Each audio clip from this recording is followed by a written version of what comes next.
አለ፣ በኃይሉ አለ። አሜን አለ። እኛ ስሜታችን ሊሰማንም አይሰማንም፣ በዓይናችን የሚታይ ነገር ይኖርም አይኖርም፣ ኢየሱስ በዙፋኑ አለ። አሜን። የእግዚአብሔር ቃል የሚለው ፋሲካችን ክርስቶስ ታርዷል ነው።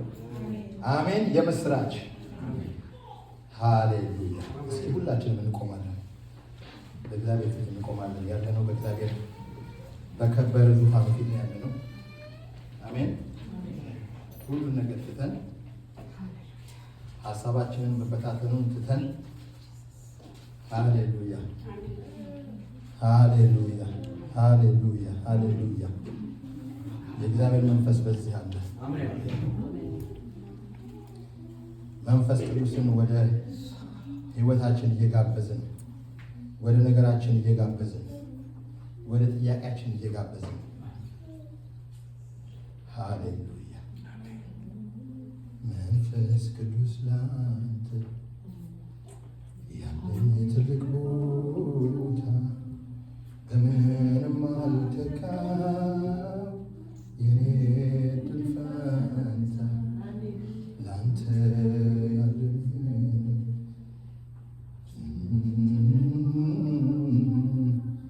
በምንም አልተካው፣ የኔ ዕድል ፈንታ የግድ ታስፈልገኛለህ። ጥሩት። የምር ታስፈልገኛለህ፣ የግድ ታስፈልገኛለህ፣ የምሬን ነው ታስፈልገኛለህ። የግድ በሉት። ታስፈልገኛለህ። ለጥያቄ ታስፈልገኛለህ። ግራ ለገባኝ ነገር ታስፈልገኛለህ።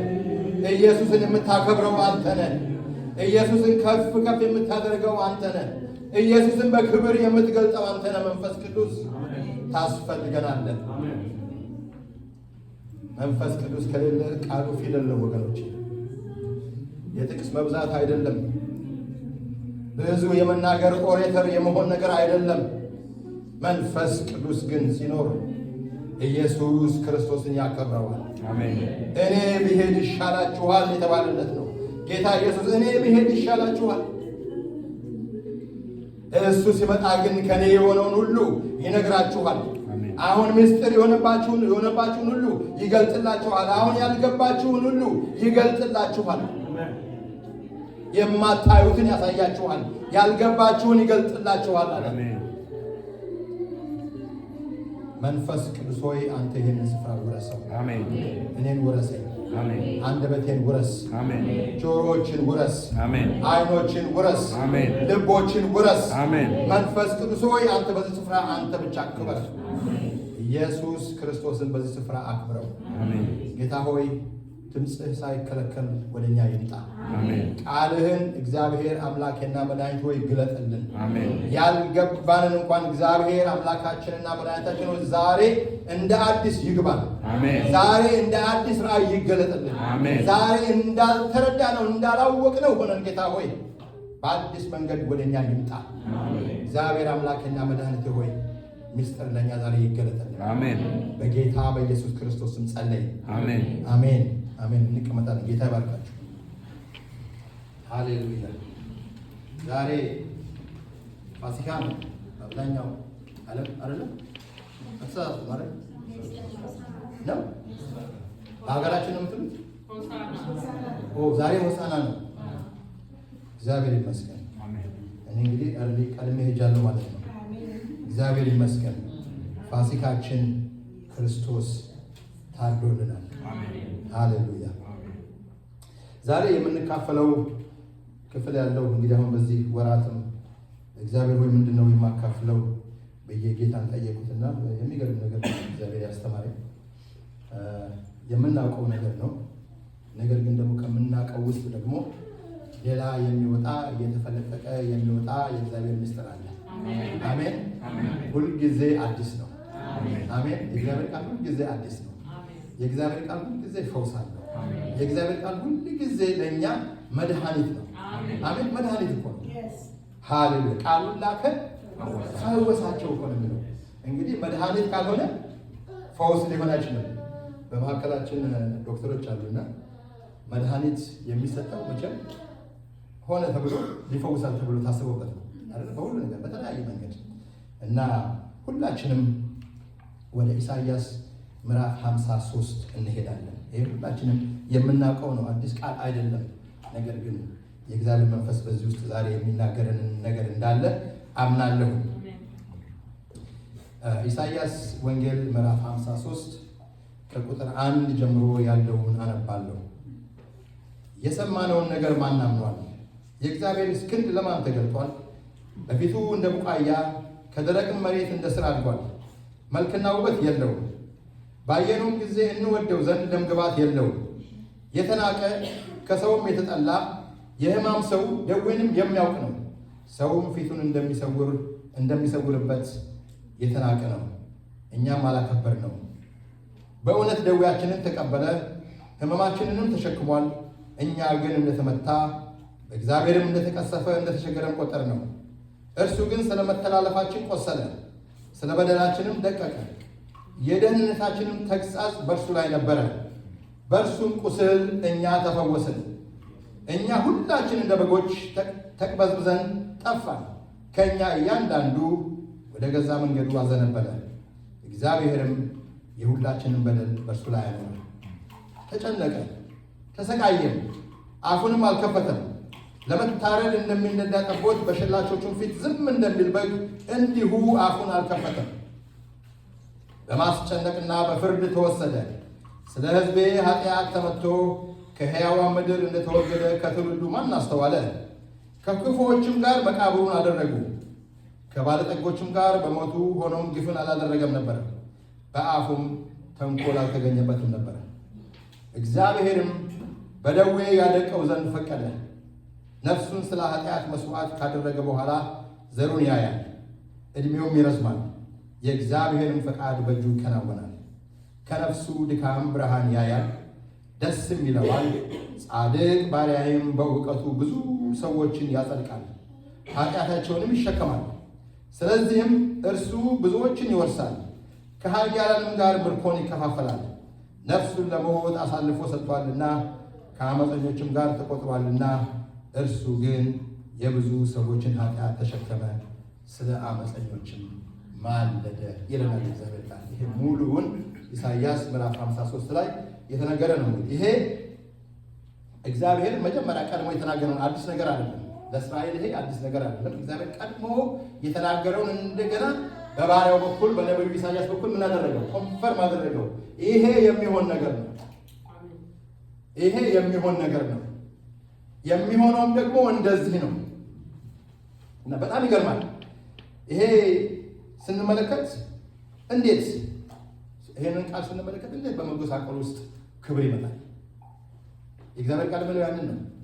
በዛ ጉስቁልና ውስጥ፣ በዛ ሕመም ውስጥ፣ በሞት ውስጥ ሕይወት እንዴት ይኖራል? የእግዚአብሔር ቃል የሚለው እዚህ ጋር እንደዛ ነው አይደለም? በሞቱ ብዙዎች ሕያዋን ይሆናሉ። እንዴት ለአንዴና ለመጨረሻ ጊዜ የሰዎች ኃጢአት የሚተሰረይበት፣ የሚሰረዝበት፣ የሚወገድበት መንገድ እንዴት ይመጣል? ይሄ እንግዲህ እስራኤል ከለመደው በጣም የተለየ መንገድ ነው። እስራኤል የተለማመዱት እንስሳ ይሰዋሉ፣ በዓመት ይሄዳሉ፣ ደም ይረጫሉ፣ የኃጢአት ስርየት ያገኛሉ። እንደገና ደግሞ ተመልሰው ደግሞ እንደዛ ያደርጋሉ። የተለማመዱት ያንን ነው፣ ሁል ጊዜ የሚደረግ ነው። እዚህ ጋር ግን ሌላ አዲስ አጀንዳ እግዚአብሔር ሲከፍት እንመለከታለን። ሌላ ነገር ነው የመጣው። የሁሉን ኃጢአት የሚሸከምና በጣም ይገርማል። በሁለት ክፍል በማቴዎስ እና በሉቃስ ላይ የእግዚአብሔር ቃል የሚገርም ነገር ይናገራል። ጌታ ኢየሱስ ለሐዋርያቶቹ ሲነግራቸው እንመለከታለን። ለእነሱ ለራሱ ከባድ ነው። ብዙ የሚነግራቸው ነገር ይከብዳቸው ነበረ።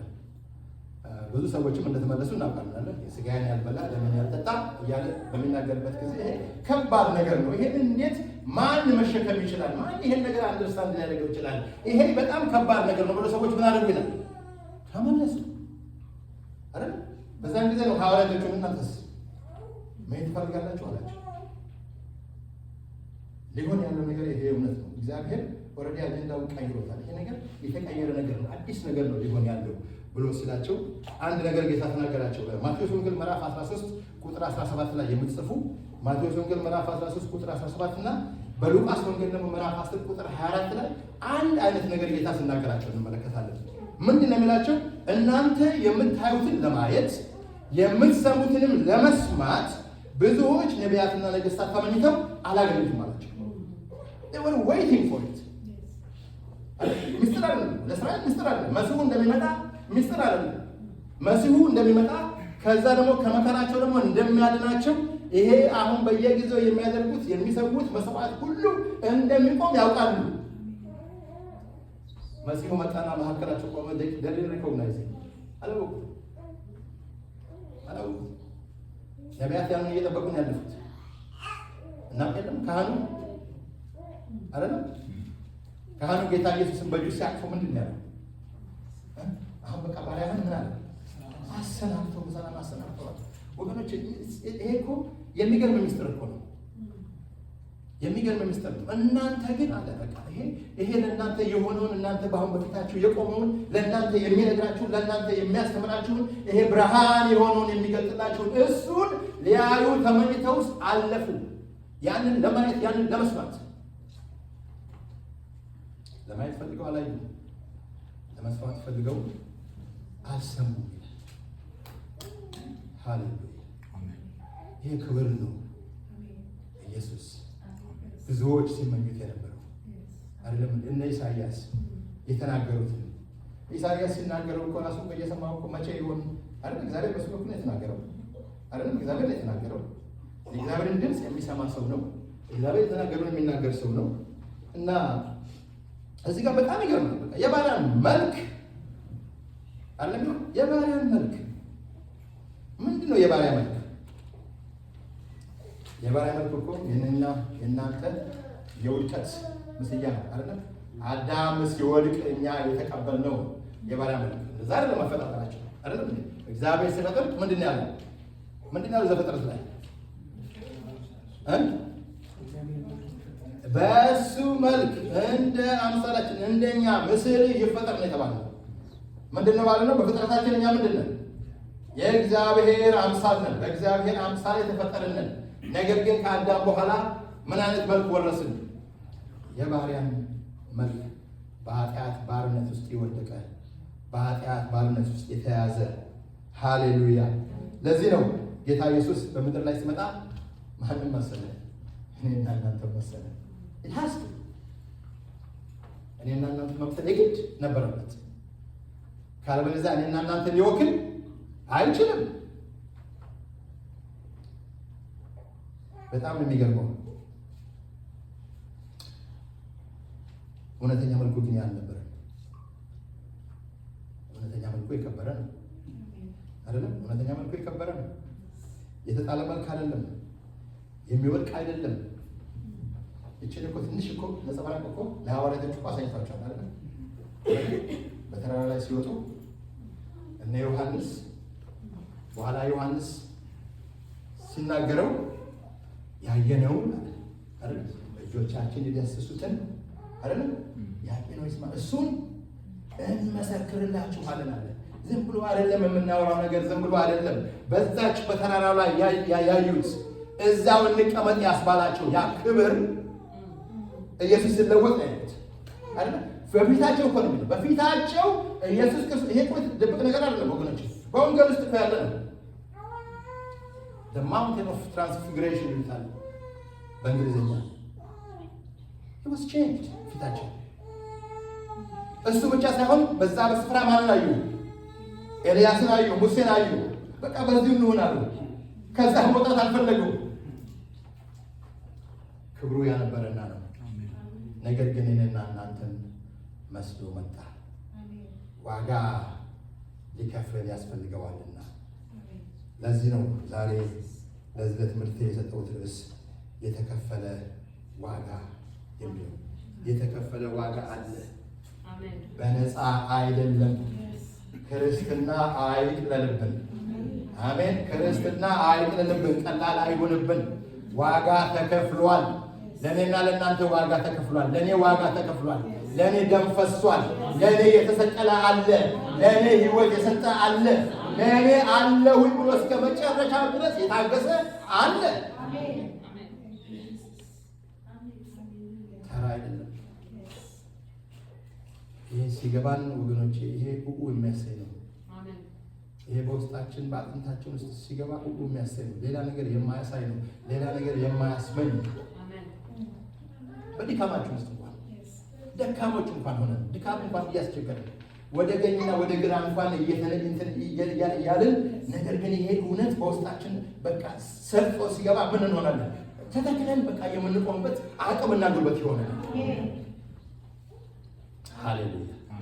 ጌታ ስሙ ይባረክ። ለዚህ ነው እኛ አሁን ስቅለቱን ምናምን አይደለም የምናስበው፣ የተነሳውን ክርስቶስን ነው የምናውጀው።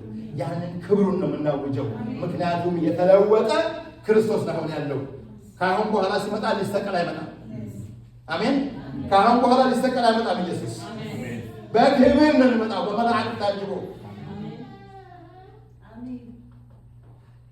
በጣም የሚጠጋጋው ዮሐንስ እንኳን አይደለም ወደ ደረቱ የሚጠጋጋ ያለ ስለ ዮሐንስ ነው። ዮሐንስ ራእይን ሲሰግድ በጣም የሚገርም ነገር ነው ያለው። ዮሐንስ የለመደውን ኢየሱስን አይደለም ያየው፣ አይደለም የተለማመደውን ኢየሱስን አይደለም፣ አብሮ ቁጭ ብሎ ከአፉ የሚወጣ ነው የሚለቅመው ኢየሱስ አይደለም። ክብሩን ሲያይ ምን ሆንኩ ይላል።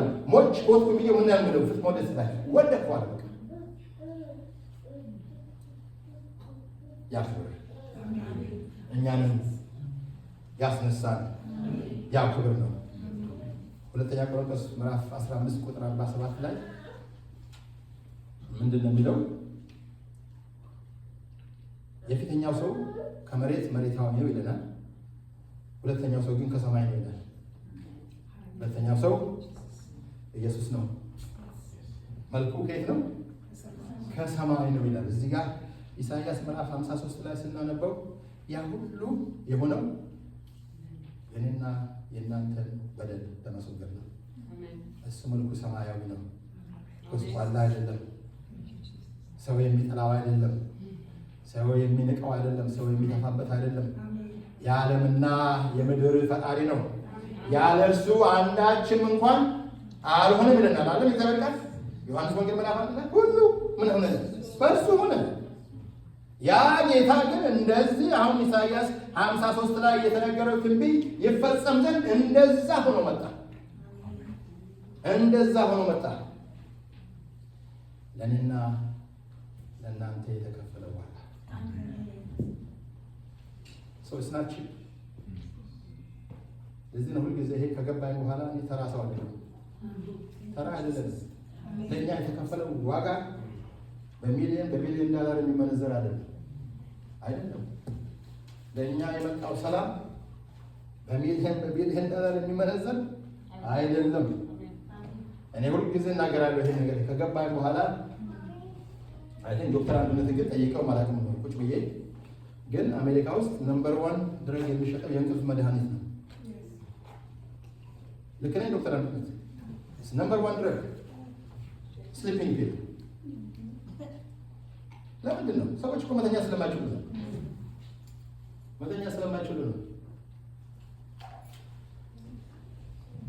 እንቅልፍን መተኛት ራሱ ከእግዚአብሔር ካልሆነ በስተቀር ወገኖቼ ከሌላ ከምንም አይገኝም። እቤት ገብቶ አልጋ ላይ ተኝቶ ጠዋት መንቃት አላም ነው የሚያስነሳው። ወይ አንዳንድ ጊዜ መንፈስ ቅዱስ ይቀሰቅሰንና እንድንጸልይ መንፈስ ቅዱስ ካላነሳ በስተቀር ተኝተን በሰላም ተኝተን እናድራለን። በሰላም እተኛለሁ አንቀላፋለሁ፣ እግዚአብሔር ሆኖኛል መተማመኛ ከክፋት ሁሉ መዳን አይደለም። በሰላም እተኛለሁ። ሃሌሉያ። ነገር ግን ይሄንን በምንመለከትበት ጊዜ እግዚአብሔር ያለው ምንድን ነው? ዘላለማዊ ዓላማው ልክ እኛን በመልካችንና በአምሳላችን በምሳሌያችን እንፍጠር የሚለውን ሲናገር የእግዚአብሔር ዓላማ ግን ዘላለማዊ ነው። ሃሌሉያ። እስኪ ሮሜ ምዕራፍ 8 አንብብልን። ብራዘር እንግዲህ ዛሬ አንተ ላስቸግርህ ነው። እግዚአብሔር ይባርክ። ሮሜ ምዕራፍ 8 ቁጥር 29 እና 30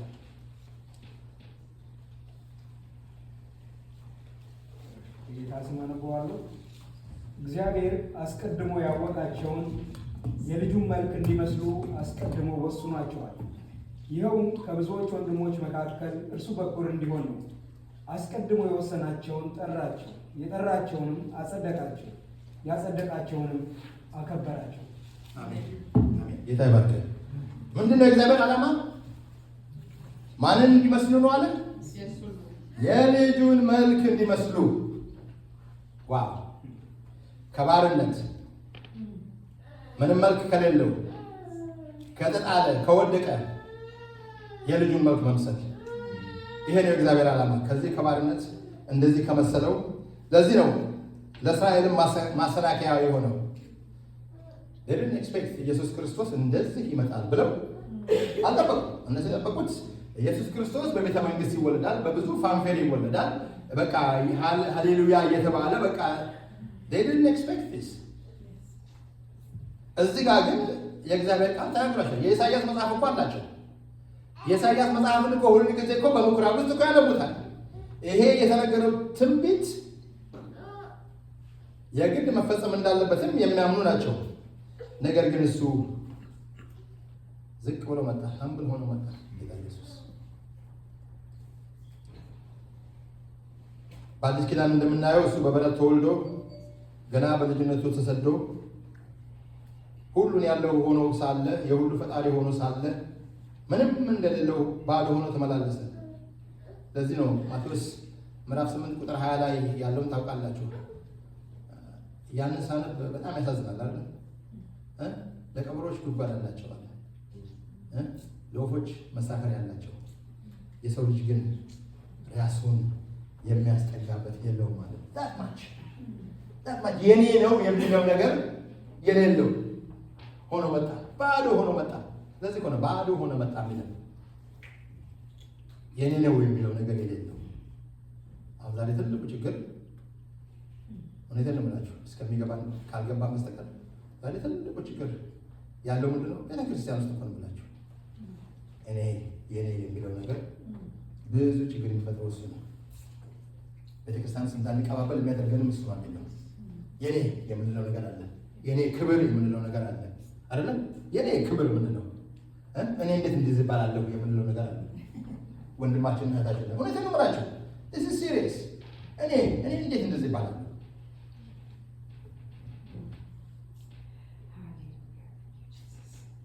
ለቀበሮች ጉድጓድ አላቸው፣ ለወፎች የሚሰፍሩበት ዛፍ ተዘጋጅቶላቸው፣ የሰው ልጅ ግን ራሱን የሚያስጠጋበት ስፍራ ያለው ዳትማች።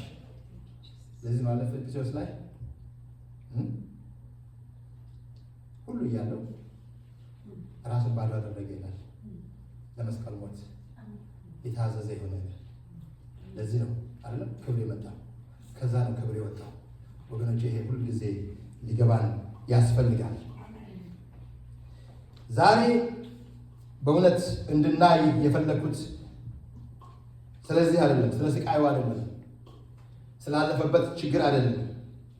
ነገር ግን የሁላችን ኃጢአትና በደል ተሸክሞ የከፈለውን ዋጋ ለምንድን ነው የሚለውን እንድናይ ነው። ለምንድን ነው? እግዚአብሔር ዓላማ አለው። ይህን ባደረገበት ጊዜ ጌታ ኢየሱስ ክርስቶስን ሲልከው የሚያስፈልገን ዋነኛው ነገር እሱ ነውና፣ በእውነት ይህ የለቅሶ ዘመን አይደለም። ይሄ የለቅሶ ዘመን አይደለም፣ ሐሴት የምናደርግበት ዘመን ነው። በዛ ውስጥ ነው ያለነው። ዘካርያስ ምዕራፍ 9 ቁጥር 9 ላይ በጣም ደስ የሚል ክፍል አለ። ትንቢተ ዘካርያስ ምዕራፍ 9 ቁጥር 9 ላይ አንቺ የጽዮን ልጅ ሆይ ደስ ይበልሽ፣ አንቺ የኢየሩሳሌም ልጅ ሆይ እልል በይ፣ እነሆ ንጉሥሽ ጻድቅና አዳኝ ነው፣ ትሑትም ሆኖ በአህያቱ ግልገል በውርንጫቱ ላይ ተቀምጦ ወደ አንቺ ይመጣል።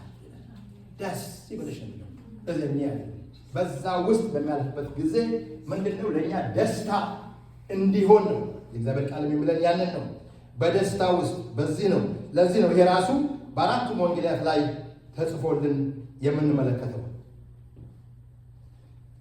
እዚህ ከቁጥር 10 እስከ 12 ኢሳይያስ ምዕራፍ 53 ከቁጥር 10 እስከ 12 ያለውን ክፍል ስንመለከት ዋነኛውን መልእክት እናገኛለን። አሜን።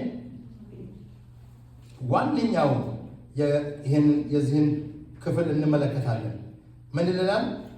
እግዚአብሔርን በደዌ ያደቀው ዘንድ ፈቀደ። ነፍሱን ስለ ኃጢአት መስዋዕት ካደረገ በኋላ ዘሩን ያያልና ዕድሜውም ይረዝማል። የእግዚአብሔርን ፈቃድ በእጁ ይከናወናል። ከነፍሱ ድካም ብርሃን ያያል፣ ደስ ይለዋል። ጻድቅ ባሪያዬም በእውቀቱ ብዙዎችን ያጸድቃል። ብዙዎችን ያጸድቃል። አሁን እንግዲህ እዚህ ጋር ጥያቄው ምን ሆነ ማለት ነው? ጽድቅ የሚለው ነገር እጅግ አስፈላጊ እንደሆነ የእግዚአብሔር ጋር ይነግረናል። ጽድቅ ከኔ ጻድቅ ነው የምንለው አለ በተለመደ እሱ ጻድቅ ነው። ነገር ግን ጽድቅ ምንድን ነው?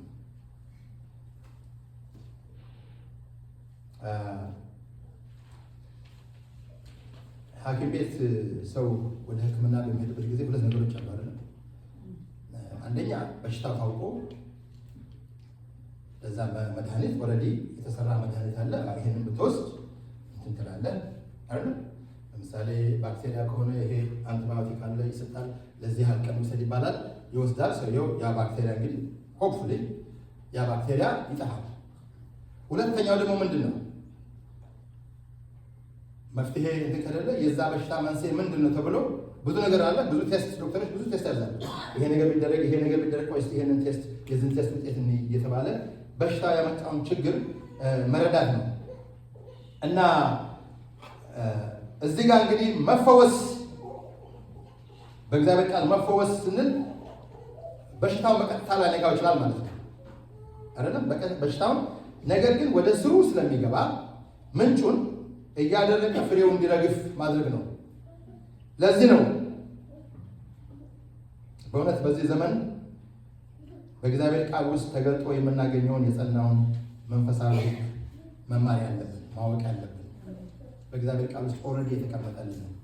እኛ መፈልፈል እንኳን የማያስፈልገን ምስጢር ያልሆነ በግልጽ የተቀመጠ ማለት ነው እግዚአብሔር ቃል፣ ሌላ አስተርጓሚ የማያስፈልገው።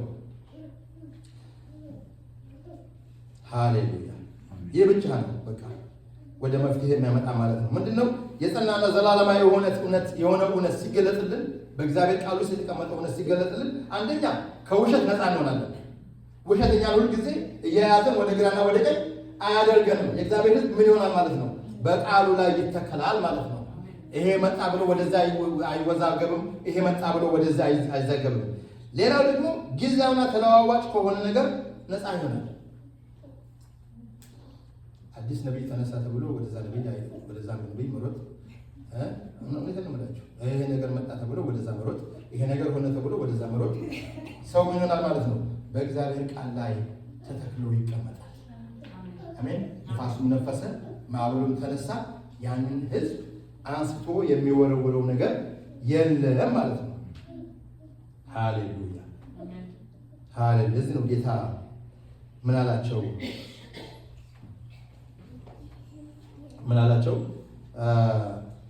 ዮሐንስ ወንጌል ምዕራፍ 8 ቁጥር 31 ላይ በጣም አንድ የሚገርም ድንቅ ነገር ጌታ ሲናገራቸው እንመለከታለን። ምን ይላል? እናንተ በቃሌ ብትኖሩ በእውነት ደቀ መዛሙርቴ ናችሁ፣ እውነትንም ታውቃላችሁ፣ እውነትም አርነት ያወጣችኋል። ያ እውነት በሚገባችሁ ጊዜ፣ ያ እውነት የተገለጠላችሁ ጊዜ፣ ያ እውነት አርነት ያወጣችኋል። ለዚህ ነው እዚህ ጋር የእግዚአብሔር ቃል እንደሚለን የሰው ልጅ የችግር ሁሉ ስር ምንድን ነው የሚለው? ኃጢአት የሚባል በሽታ ነው። የሁሉ ችግር መንስኤ አይ ዶንት ኬር በምንም በዛም የምንመለከተው የሰው ልጅ የችግሩ መንስኤ የችግሩ ስር ዋነኛው ምንድን ነው? ኃጢአት የሚባለው ነገር ነው። የሁሉም ነገር ምንጭ ነው። በጣም የሚገርም ነገር እዚህ ጋር ጌታ ሲናገር እንመለከታለን። እስቲ ሉቃስ ወንጌል ምዕራፍ 5 ከ18 እስከ 26 ያለውን አንብብልን ወንድሜ።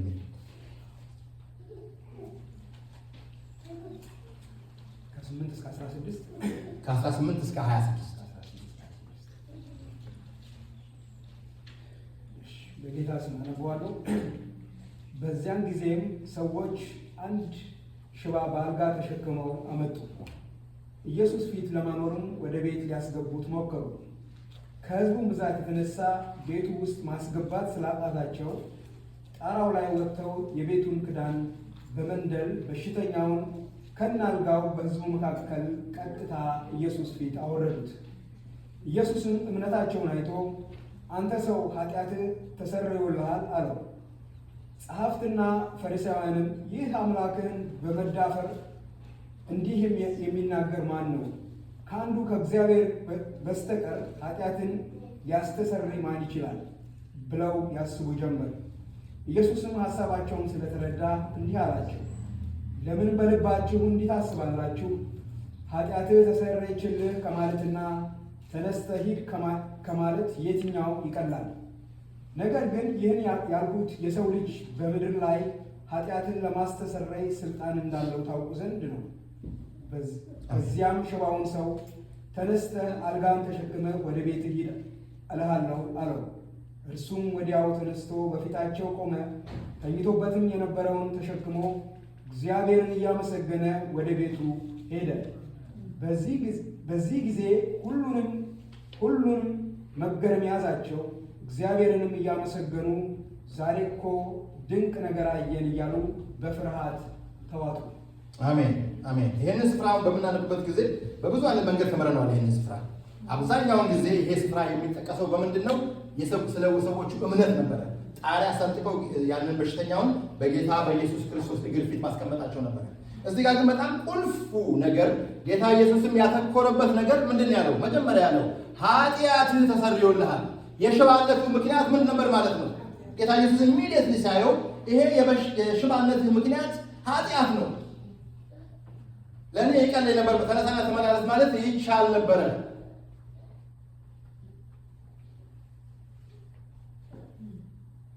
የችግር ሁሉ ስሩ መንስኤው ለሰው ልጅ ኃጢአት ነው የሚለው ነው። ይሄ እውነት ቤተክርስቲያን ውስጥ መነገር አለበት። ይሄ እውነት ሰው ሁሉ ሊገባ ያስፈልጋል። የዛ ሁሉ የሁሉም ነገር ምንጭ ኃጢአት ነው። ኃጢአት ነው።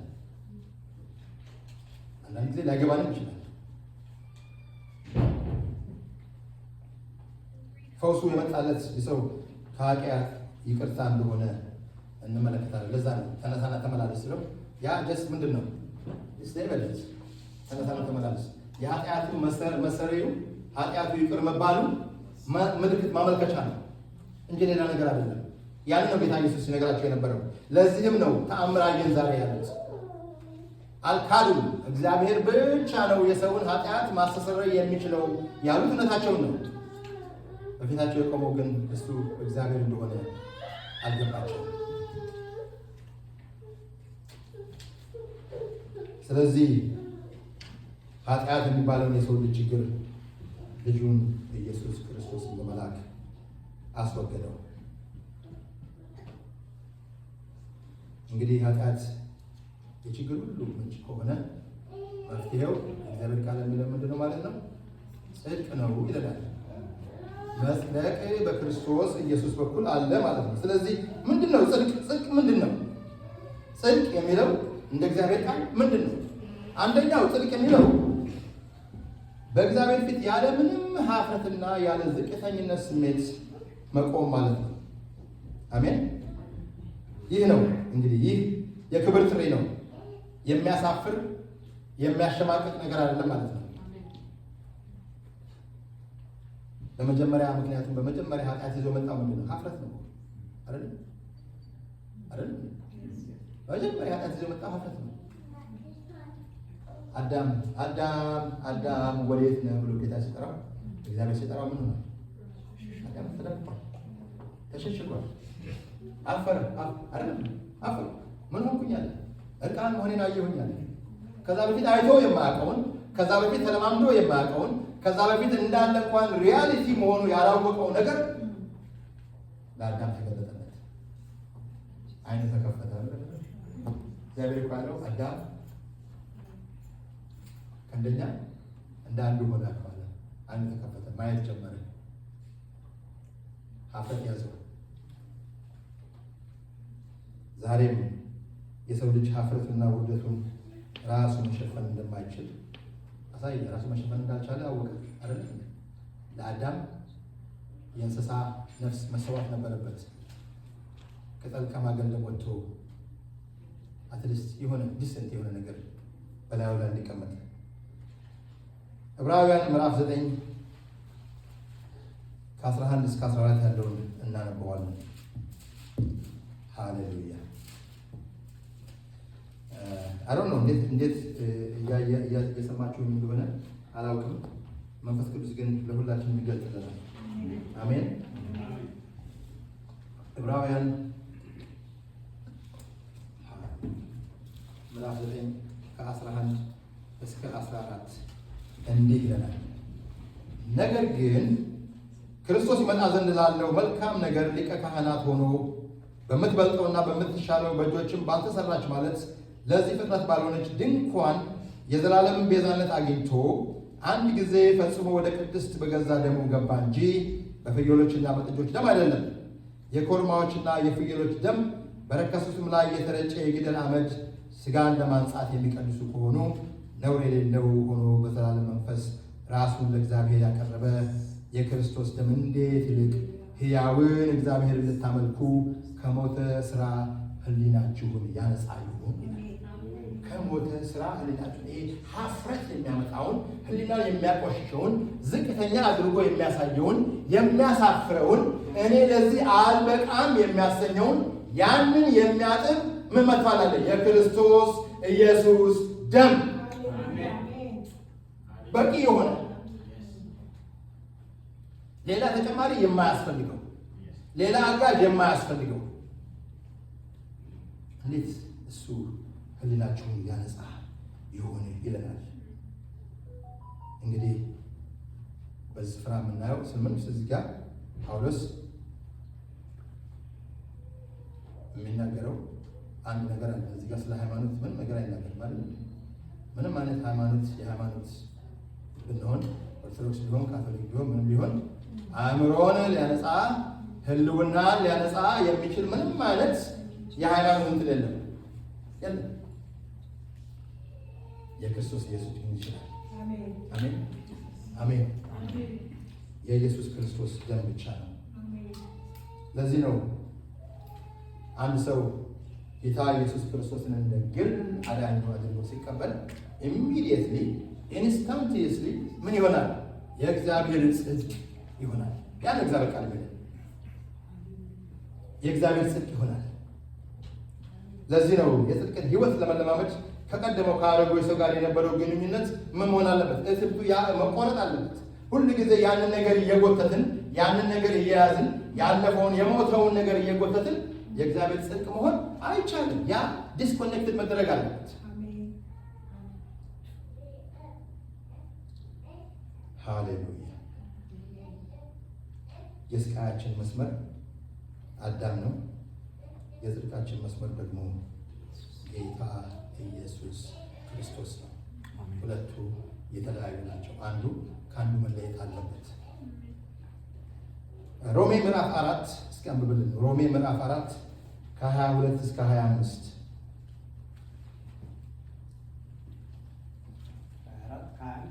ከ22 እስከ 25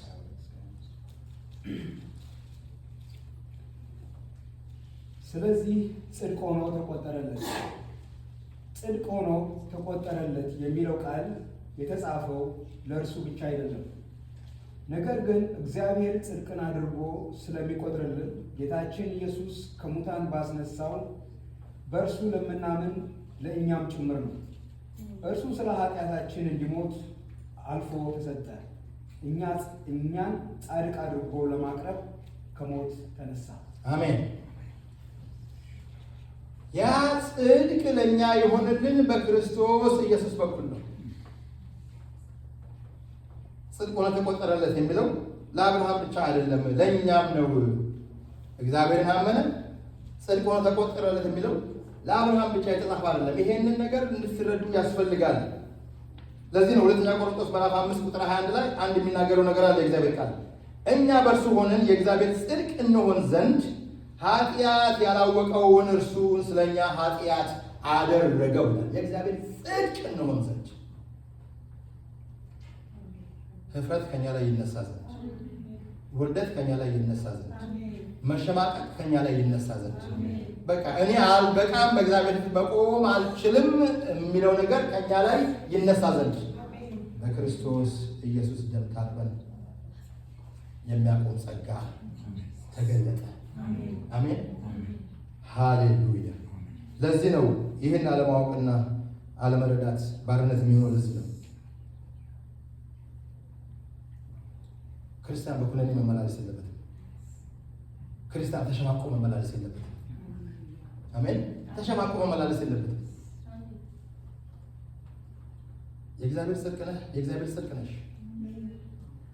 ከማን የተነሳ? ከክርስቶስ ኢየሱስ ደም የተነሳ። ሃሌሉያ። ለዚህ ነው ሮሜ ምዕራፍ 8 እዛው ጋር ስላለ ታነብልናለን። ሶሪ ምዕራፍ 8 ቁጥር 9 ከቁጥር 9 እስከ 11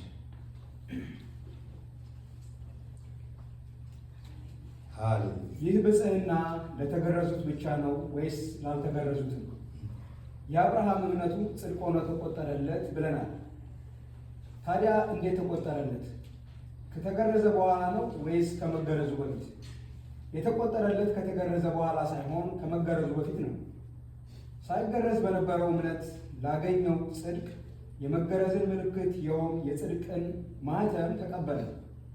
ስለዚህ ለሚያምኑ ነገር ግን ላልተገረዙት ጽድቅ ይቆጠርላቸው ዘንድ የሁሉ አባት ነው።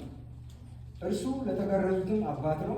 መገረዝ ብቻ ሳይሆን አባታችን አብርሃም ከመገረዙ በፊት የነበረውን የእምነቱን ፈለግ የሚከተሉ ሁሉ ነው።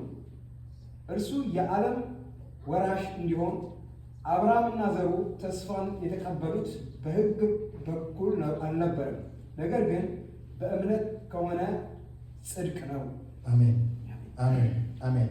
በስራ ባልሆነ በመደረግ ባልሆነ ነገር ግን እሱ በሰራው ስራ በእምነት የምናገኘው ምንድነው ማለት ነው? ጽድቅ ነው ማለት ነው። ለዚህ ነው ሞቱ የኃጢአታችን መወገድ ምንድነው ይላል። ያሮጌው ማንነታችን ማብቂያ ነው። ትንሣኤው ደግሞ ጽድቃችን ነው። ትራንስፎርም አደረገ ማለት ነው። ተቀየረ ማለት ነው። የእግዚአብሔር ጽድቅ ሆነ። ሃሌሉያ።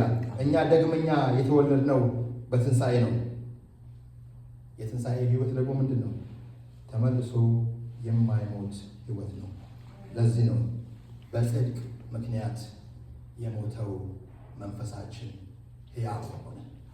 ያ የሞተው ማንነት፣ ያ ከእግዚአብሔር ጋር ሪሌሽንሽፕ ሊኖረው የማይችለው ማንነት፣ ከእግዚአብሔር ጋር ምንም አይነት ግንኙነት የተቆረጠው የተለየው ያ ግድግዳ ተከልሎበት የነበረው ህይወት ምን ሆነ? ሕያው ሆነ ይለናል የእግዚአብሔር ቃል። ለዚህ ነው ክርስቶስ ስለ ኃጢአት ሞተ፣ እኔን ለማጠቅ ደግሞ ምን ሆነ? ተነሳ። ሃሌሉያ፣ ተነሳ። በትንሣኤው እኛ ህይወት ይኖረው ዘንድ። ሁለተኛው ደግሞ ጽድቅ የምንለው ምንድን ነው? የእግዚአብሔር ማንነት ነው። ጽድቅ የእግዚአብሔር ማንነት ነው። እግዚአብሔር ምንድን ነው? ጻድቅ ነው። ስለዚህ ጽድቅ የሚለው የእግዚአብሔር ማንነት መገለጫ ነው ማለት ነው። ስለዚህ ድርጊት ብቻ ሳይሆን ማንነትም ነው። ለዚህ ነው በትክክለኛ ማንነት የሚወጣ ትክክለኛ ድርጊት ጽድቅ ይባላል። የእግዚአብሔር ጽድቅ ተደረግን ሲል የማንነት ለውጥ ነው ማለት ነው። ሮሜ ምዕራፍ 5 ከ18 እስከ 21 ያለውን እናነባለን። ሃሌሉያ።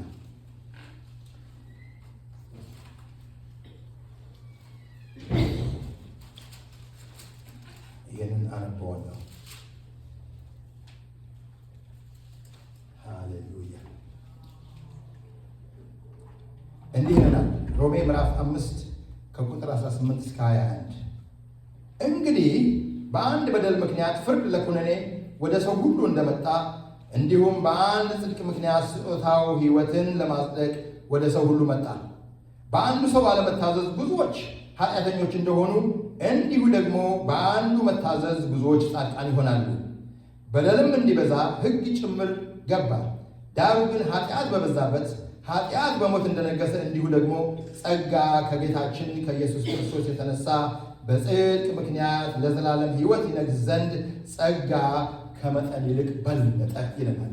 ይሄ እንግዲህ የአንዱ መታዘዝ ያለመታዘዝን ሕግ ከኛ ላይ ሰረዘው። የአንዱ እሺ ማለት ከኔና ከእናንተ ላይ የታወጀውን ያንን አዋጅ የሚሰርዝ ማንነት፣ የሚለውጥ ማንነት ወደኛ መጣ ማለት ነው። ይሄን የሚለን እዚህ ጋር ከአንዱ መታዘዝ የተነሳ የብዙዎች አለመታዘዝ ምን ሆነ? ተሰረዘ። የኔና የእናንተ አለመታዘዝ የተሰረዘው ለዚህ ነው። ለዚህ ነው በክርስቶስ ጽድቅ ስንደረግ ማንነታችን የተለወጠው። ሃሌሉያ ሃሌሉያ። ይሄ የእግዚአብሔር ማንነት የሚለው ወገኖቼ በጣም ይገርማል። የእግዚአብሔር ቃል ስንመለከት ይህንን አንብበን እንጨርሳለን። አንድ ነገር ግን ሊገባን የሚያስፈልገው ጳውሎስ ከሐዋርያት ጋር አልነበረም አይደለም። በመጀመሪያ ከሐዋርያት ጋር አልነበረም። ከጌታ ኢየሱስ እግር ስር ቁጭ ብሎ አልተማረም። ብዙ ነገሮችን ያየው የተቀበለው በመገለጥ አይቻለው የሚለው እስከ 3ኛ ሰማይ ተነጥቋል። በጣም የሚገርም ክፍል አለ። ይሄንን በሙሉ እናነበውና ይሄ በቃ እኛ ውስጥ ሲንክ እንዲያደርግ ይሄ እውነት ለክርስቲያን ሊገባው የሚያስፈልገው በክርስቶስ ኢየሱስ ያለን ማንነት ምን እንደሆነ ጨብጠን መያዝ አለብን። እውነቴን ነው የምላችሁ። ከመፍረክረክ ይታደገናል። ከፍርሃት ይታደገናል። ራሳችንን እንኳን እየተመለከትን ሃሌሉያ። ይህን ስፍራ ከልጆቼ ጋር ስናጠና ትንሹ ልጃችን ትንሽ አይደለም፣ 20 ዓመቱ ነው እና መጨረሻ ላይ የመዝጊያውን ጸሎት ጸልይ ስለው በጣም ያስለቀሰኝን ጸሎት ጸለየ። በቃ ይሄ እንዲገባል ጌታ እንዲገባል ይሄ ነገር በቃ ሪል ሆኖ እንዲታየን አለ። በቃ ገረመኝ። ከመንፈስ ቅዱስ እንደሆነ ወዲያው ገባኝ። በቃ እንዲገባል ይሄ ሚስጥር ነው። እዚህ ኤፌሶን ላይ ጳውሎስ የሚናገረው ሚስጥር እያለ ነው የሚናገረው። እግዚአብሔር ሚስጥርን ገለጠልን እያለ ነው የሚናገረው። ያ ሚስጥር የተገለጠለት ምንድን ነው? እዚህ ምዕራፍ 2 ላይ እኔ እንትን ብዬ መርጬ የምጥለው ስለሌለ አለፍ አለፍ እያልኩ አነበዋለሁ። ኤፌሶን ምዕራፍ 2 እና ሁላችንም ብንችል ኤፌሶንን በቃ በደንብ አድርገን ቆሎሳይስና ኤፌሶን የሚገርም እንትን ያለበት ነው። በቃ የክርስቲያን ምን እንደሆነ ማን እንደሆነ በቃ በደንብ የሚያስረግጥ ነገር ያለበት ነው። ሃሌሉያ። አይኖ ሰዓቱ ሄዷል፣ ግን ይሄንን ሳልናገር መጨረስ አልፈልግም። ታገሱኛላችሁ? ሃሌሉያ። እንዲህ ይላል ኤፌሶን ምዕራፍ 2 ቁጥር 1 ከቁጥር 1 እስከ 4 ያለውን ብናየው እንዲህ ይላል። በበደላችሁና በኃጢአታችሁ ሙታን ነበራችሁ፣ በእነርሱም በዚህ ዓለም እንዳለው ኑሮ በማይታዘዙትም ልጆች ላይ አሁን ለሚሰራው መንፈስ አለቃ እንደሆነው በአየር ላይ ስልጣን እንዳለው አለቃ ፈቃድ በፊት ተመላለሳችሁባቸው። በእነዚህም ልጆች መካከል እኛ ሁላችን ደግሞ የሥጋችንንና የልቦናችንን ፈቃድ እያደረግን በሥጋችን ምኞት በፊት እንኖር ነበርን። እንደ ሌሎችም ደግሞ ከፍጥረታችን የቁጣ ልጆች ነበር ይላል። ይሄ እንግዲህ እኛ የነበርነው ማንነታችን ክርስቶስ ኢየሱስ እኛን ከማግኘቱ በኋላ በፊት የነበረው ነው። ከዛ በኋላ ምን ይለናል? እግዚአብሔር በምሕረቱ ባለጠጋ ስለሆነ ከወደደን ከጥቅል ፍቅሩ የተነሳ በበደላችን ሙታን እንኳ በሆንን ጊዜ ከክርስቶስ ጋር ሲወሰጠን በጸጋ ድናችኋልና በሚመጡ ዘመናትም በክርስቶስ ኢየሱስ ለእኛ ባለው ቸርነት ከሁሉ የሚበልጠውን የጸጋውን ባለጠግነት ያሳይ ዘንድ ከእርሱ ጋር አስነሳን። በክርስቶስ ኢየሱስም በሰማያዊ ስፍራ ከእርሱ ጋር አስቀመጠን። ከእሱ ጋር አስነሳን፣ ከእሱ ጋር ደግሞ አስቀመጠን። ተራ ሰው አይደለህም፣ ተራ ሰው አይደለሽም። ከክርስቶስ ኢየሱስ ጋር የተነሳ ከክርስቶስ ኢየሱስ ቀኝ የተቀመጠ ተራ ሰው አይደለም። ይሄን ነው ጽድቅ የሚለው ለውጥ። በቃ የእግዚአብሔር ገጽታ የእግዚአብሔር ማንነት ወራሽ እንድንሆን ነው ጽድቅ የሆነ ነው። የሚገርም ህይወት እኮ ነው ወገኖች፣ የሚገርም ህይወት እኮ ነው። በመጋዝ ሲቆረጡ ትዕግስት ይሆናቸው አይደለም እንዴ? ዛሬ ሰው ስቴዲየም ሞልቶ አይደለም ኳስ እኔ ኳስ ያለውና ኳስ ያላል ስቴዲየም ውስጥ በቃ እየጮኸ ያለ ነገር ግን የዛን ጊዜ ግን የሚያምኑት በስቴዲየም ውስጥ ይለቀቁና አንበሳን ይለቀቅባቸው፣ አንበሳ እየቦጫጨቀ እንዲበላቸው because they knew this። ይሄ በውስጣቸው እንዳለ ጠልቆ ገብቷል። ሰሞኑን አይታችሁ እንደሆነ በጣም ኮንትሮቨርሻል ነው የሚባል ሃርቫርድ ዩኒቨርሲቲ ውስጥ አይታችሁታል። ኢትዮጵያ አበሻ ነው ልጁ ኦርቶዶክስ ባይ ዘ ወይ አይታችሁት አቻችሁ። ያንን ካላያችሁት አይ ቲንክ አም ጎና ሼር ያንን ማየት ያስፈልጋል። ጴንጤን የሚያሳፍር ነው። አም ሲሪየስ ጴንጤን የሚያሳፍር ነገር ነበር ያ ልጅ የሚናገረው። በደንብ ቆሞ ይከራከር የነበረው ክርክሩ ያለው ስለ ቅዱስ ቁርባን ነው። እና ልጁ ሲናገር አንድ ነገር ተናገረ። ከኢየሱስ ክርስቶስ ሞትና ትንሣኤ በፊት በዛች ቅርብ ውስጥ ያሉት 50 ዓመት 60 ዓመት 70 ዓመት 100 ዓመት የነበረውን የጻፉት ሰዎች የሚሉትን ሊገባን አያስፈልግም ወይ አለ። ምክንያቱም እነሱ በዛ የቀረቡ ናቸው። ብዙ ጽሑፍ አሁን መጽሐፍ ቅዱስ ተብሎ የመጣልን እነዛ ሰዎች ያሰፈሩት ረከርድ ነው አይደለም እንዴ? በአብዛኛው የገባቸው ነበሩ። ለዚህ ነው ቅዱስ ቁርባን ራሱ የማይቀርባቸው በእነሱ በዛን ጊዜ አይደለም እንዴ? ሐዋርያት በጣም በዛ ጉዳይ ላይ ብዙ እየደጋገሙ ኤኒዌይ እዩት፣ እሱን እዩት። እውነት ሲገባን ለሁሉ ነገር ያለን አመለካከት ምን ይሆናል? ይለወጣል፣ ይለወጣል። ኤክስትሪም ከሆኑት ጋራ ማለት ነው የክርስቶስ ኢየሱስ ያ ስጋው ነው ያ ደሙ ነው የሚለው በእርግጠኝነት ሊገባን ያስፈልጋል።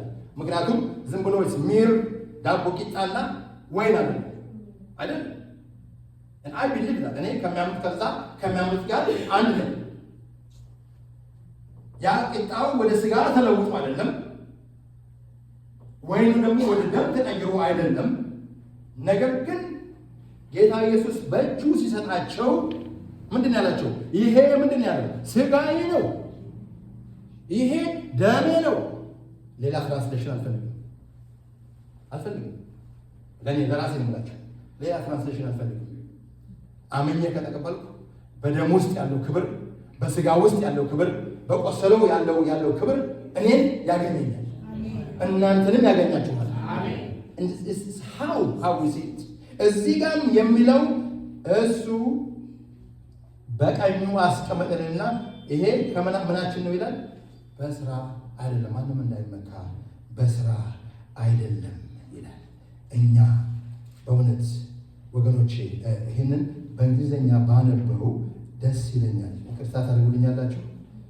ሃሌሉያ። በጣም እንትን ስላለ ነው። ኤፌሶን እዚህ ቁጥር 10 ላይ ያለውን በእንግሊዝኛ በጣም በሚገርም መንገድ ይናገረዋል። ቁጥር 10ን ብትመለከቱት ሙሉ እዚህ ጋር በጣም ቀላል ነው የሚመስለው። እኛ ፍጥረቱ ነንና እንመላለስበት ዘንድ እግዚአብሔር አስቀድሞ ያዘጋጀውን መልካሙን ስራ ለማድረግ በክርስቶስ ኢየሱስ ተፈጠርንና። በእንግሊዝኛው ምን ይለዋል? for we are his workmanship, his own masterwork, a work of art created in Christ Jesus, reborn from above, spiritually transformed, renewed, ready to be used for good works which God prepared for us beforehand, taking paths which is set so that we would walk in them, living the good life which he prearranged and made ready for us. አስቀድሞ የተወሰነ ነው። አዲስ ነገር አይደለም ለእኔና ለእናንተ የሆነው። አስቀድሞ የወሰነው ክብር ነው ያገኘን። አስቀድሞ ያዘጋጀልን ክብር ነው ያገኘን። የልጁን መልክ እንዲመስሉ ያለው ጌታ፣ የልጁን መልክ እንዲመስሉ ያ ይሆናል። አሜን። ያ ይሆናል። ጌታ ኢየሱስ ይህን ብዬ ጨርሳለሁ። ጌታ ኢየሱስ ማርያም ሄዳ መቃብር እሱን ሽቶ ልትቀባው ስትሄድ ጌታ ኢየሱስን አጣችው። ማን ወሰደው አለች። ዞር ስትል ሌላ ሰው አየች። ሌላ ሰው ያየችው ማን መሰላት ይላል? የዛ ስፍራ ጠባቂ መሰላትና ጌታዬን ወዴት አደረጉት ብላ ጠየቀችው። ሽልልን ሪኮግናይዝ አይ ቲንክ እኔ እንደገባኝ ያንን ሳየው የተለወጠው ኢየሱስ ነው እዛ የቆመው። ነገር ግን ስቲል ምን ይመስላል? ስቲል ምን ይመስላል? መልአክ አልመሰላትም አይደል? መልአክ አልመሰላትም። ያው ሰው ነው የመሰላት። ጠይቁ፣ ራሳችሁን ጠይቁ ወገኖች። ዛሬ ይሄ በውስጣችን እንዲቀመጥ ነው። አሜን። ለምንድን ነው ሐዋርያት ግራ የገባቸው? ምትሃት ነው ያሉት። ሲገባ ፊታቸው ሲቆም እንደ ሰው ነው አይደለም? በተዘጋ ቤት ውስጥ ሰላም ለእናንተ ይሁን ብሎ ሲገባ ሲያዩ እንደ ሰው ነው፣ ሲናገር እንደ ሰው ነው። ይመጣ ያለውን እኮ እያሳያቸው ነው። እነሱ ሼር ሊያደርጉ ያለውን ክብር እኮ እያሳያቸው ነው። አሜን። አይናቸው እያየ ነው የሚለው ወደ ላይ ያደረገው አይናቸው እያየ ነው። ተለውጦ ምናምን ትራንስፎርም አድርጎ አይደለም የሚለው አይደል? አይናቸው እያየ ያዋራቸው የነበረው ይናገር የነበረው ወገኖች፣ ያ ክብር ለኛ የተዘጋጀ ነው። ሁላችንም እንቆማለን። ሃሌሉያ። ዋጋ ለእኔና ለእናንተ የተከፈለው ለዚህ ነው። የዛ ክብር ተካፋይ እንሆን ዘንድ፣ የዛ ክብር ባለቤት እንሆን ዘንድ ኢየሱስ ክርስቶስ ያለውን ክብር ወንድሞቼ እንዳለው ወደ አባቴ እሄዳለሁ፣ ወደ አባቴና ወደ አባታችሁ ያለው so we are part of that kingdom። ከዛ ጋር የተያያዝን ተነጥለን ያለን አይደለም። በሃይማኖት አይደለም። እዚህ ጋር አሁን ሃይማኖት አይደለም፣ ሃይማኖት አይደለም። whether we are with Christ or not። እና ራሳችንን እያቀለልን የምናለቅስበት ጊዜ አይደለም። ራሳችንን ዝቅ እያደረግን እያያዘንን የምንኖርበት ጊዜ አይደለም። የክብር ንጉሥ፣ የነገሰን ንጉሥ በሰማይ እያደረገ ለእኔና ለእናንተ ጠበቃ ሆኖ የሚቆም በድካማችን የሚያግዘን መንፈስ ቅዱስ ደከምን፣ ወደቅን፣ አቅም የለንም ባልንበት ጊዜ እንኳን እየደገፈ ልጄ በርታ የሚል ልጄ በርቺ የሚል ሃሌሉያ። ማንም እንደሌላቸው አልተዋቸውም ማለት መንፈስ ቅዱስ መጣ። መንፈስ ቅዱስ መጣ ወገኖች፣ ለእኔና ለእናንተ መንፈስ ቅዱስ መጣ። የሚያቆመው መንፈስ ቅዱስ፣ የሚደግፈው መንፈስ ቅዱስ፣ ድካምን የሚያስወግደው መንፈስ ቅዱስ ከእሱ ጋር ነው ኮኔክት ማድረግ ያለብን። ሃይማኖት አያድንም። ከዛ መውጣት አለብን ወገኖች። ቁጭ ብለን እንደዚህ ነው፣ ይሄ ከሌ እንደዚህ ነው፣ እንደዚህ ነው፣ ይሄ የሚያምነው እንደዚህ ነው፣ እንደዚህ ነው፣ ያ አያድንም። ለሁሉ መልስ የክርስቶስ ኢየሱስ ደም ብቻ ነው። በዛ ላይ የሚተማመን እሱ ዛሬ ድኗል። እሱ ዛሬ ከሞት ወደ ሕይወት ተሻግሯል። ከጥፋት ወደ ሕይወት ተመልሷል። ለልጆቻችሁ ወገኖች ሃይማኖትን አታስተምሩ፣ ሃይማኖትን አትንገሯቸው፣ ሕይወትን ንገሯቸው። ሕይወት ኢየሱስ ነው። ሕይወትን አስተምሯቸው። ልንከፍለው የማንችለው ዕዳ ዋጋ የተከፈለብን